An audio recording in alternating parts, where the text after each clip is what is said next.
Баршаңызға қайырлы күн. Бүгін сіздермен бірге жаңғақты булочканың рецептімен бөліскім келіп отыр. Олай болса, соңына дейін менімен бірге болып, арнама тіркелмеген болсаңыз, тіркеліп қолдап отырыңыздар.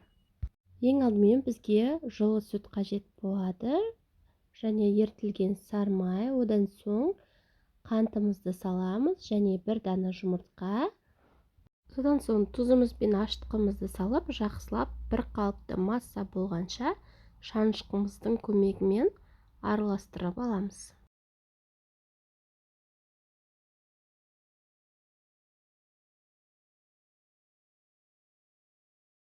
Енді алдын ала електен өткізілген ұнымызды екіге бөліп салатын боламыз. Содан соң қолға жабыспайтын жұмсақ қамыр илейміз. Содан соң бетін жауып көтерілгенше жылы жерге қалдырамыз. Ал енді салмасын дайындайтын боламыз. Ол үшін грек жаңғағын осылай майдалап алып, үстіне қоюлатылған сүтімізді құямыз, яғни сгущенкамызды барлығын жақсылап араластырып аламыз. Қамырымыз өте үлкен болып, әдемі болып көтерілді. Енді дайын болған қамырымызды ортасынан теңдей екі бөлікке бөліп аламыз.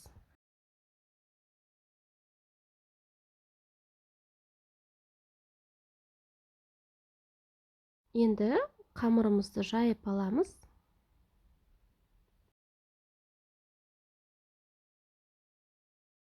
Жаңағы дайындаған салмамызды теңдей екі бөлікке бөліп, ортасынан бір бөлігін қамырымызға салатын боламыз.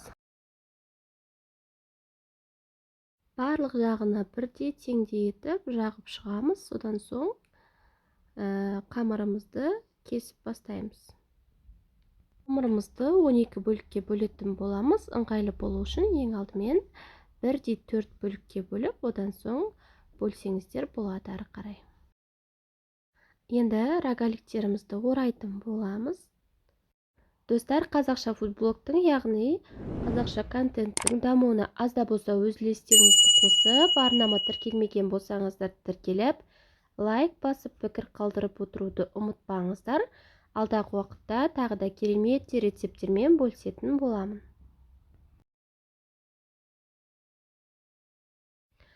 Енді рогаликтеріміз дайын болды. Бетінен жұмыртқамен жағып шығамыз. Жылтырап әдемі болып пісу үшін. Қызып тұрған 180 градус пеште шамамен 35-30 минут аралығында пісіріп аламыз.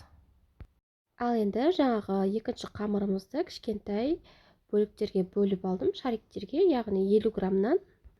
Тағы да бір булочканың жасалу түрін, яғни әдісін бөлісетін боламын. Осылай салмасын салып, барлық жерін түйіп, одан соң пышағымыздың көмегімен осылай кесеміз. Өте әдемі болып шығады.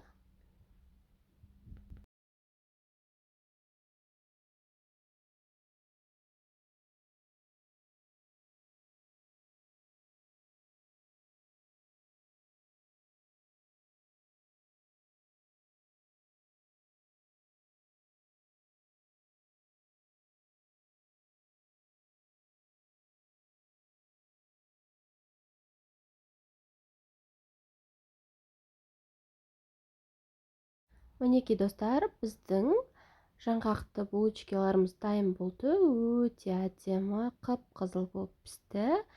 Дәмі де өте ерекше. Міндетті түрде осы рецепт бойынша жасап көруге кеңес беремін.